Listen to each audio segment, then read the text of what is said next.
అసలు లోకాలకన్నిటికీ ఉపద్రవాలు రావడానికి కారణం అంతా ఎక్కడుందంటే అర్థం పర్థం లేకుండా టీవీ సీరియళ్లలో వేళాపాళ లేకుండా దీపాలు పెట్టే వేళ లేదు, ప్రదోష వేళ లేదు.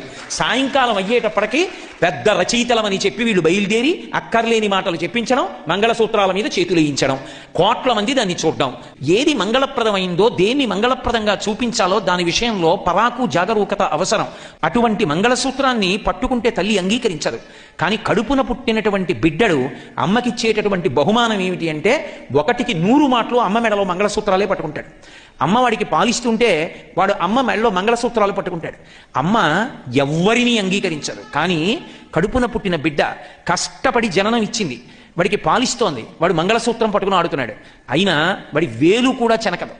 పూల పొట్లం విప్పినట్టు జాగ్రత్తగా వేళ్లు విప్పి ఆ చేతిని ముద్దు పెట్టుకుని మంగళసూత్రాలు వాడికి దొరకకుండా లోపలికి వేసేసుకుంటుంది తప్ప తన మంగళసూత్రం పట్టుకున్నాడని